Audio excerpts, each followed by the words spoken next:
Hi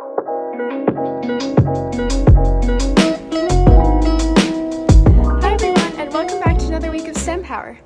This week we will be making milk art with milk and dish soap. Before we start though, let's learn a little background about soap and milk molecules. Molecules consist of a group of atoms, which are the smallest unit of matter. Every atom has subatomic particles. These parts are electrons, which have a negative charge, protons, which have a positive charge, and neutrons, which have a charge of 0.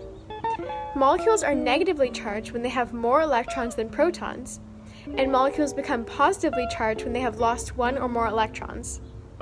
Molecules attract when one is positively charged and another is negatively charged, like a magnet. For example, every soap molecule has two sides. One end of a soap molecule has a negative charge. This side is hydrophilic, which means it loves water, so it will attach to the hydrogen atom of water, which is positively charged. The other side of the soap molecule is hydrophobic, which means it repels water and is attracted to the oils and fats instead. So, soap works by grabbing oils by its hydrophobic side and bonding with water by its hydrophilic side. When the soap is washed away with the water, it takes the oils and fats along with it, and this makes the surface clean. Our experiment uses the hydrophobic and hydrophilic sides of soap to create cool designs.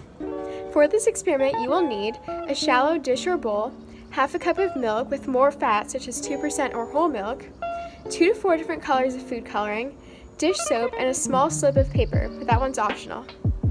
First, pour the milk into the bowl.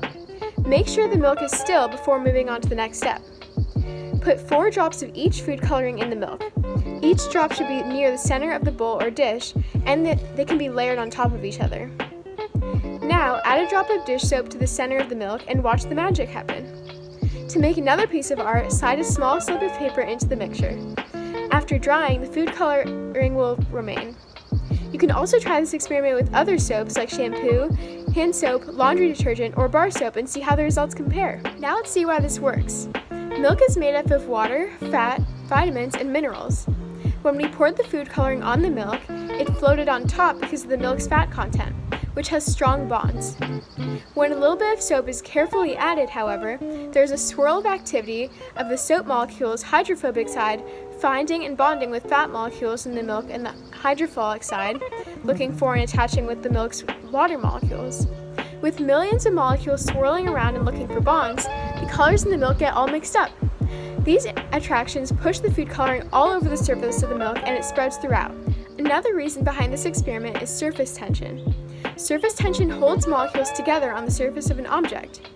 For example, when you pour water on a penny, the little drops form a dome because of the bonds. In this experiment, the milk and food coloring form a dome, but when the dish soap is poured, the surface tension breaks and the colored milk spreads out. Here's a question to think about.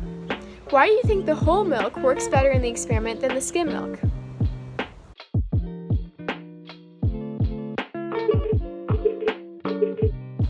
Whole milk has a higher fat content than skim milk, which does not have any fat.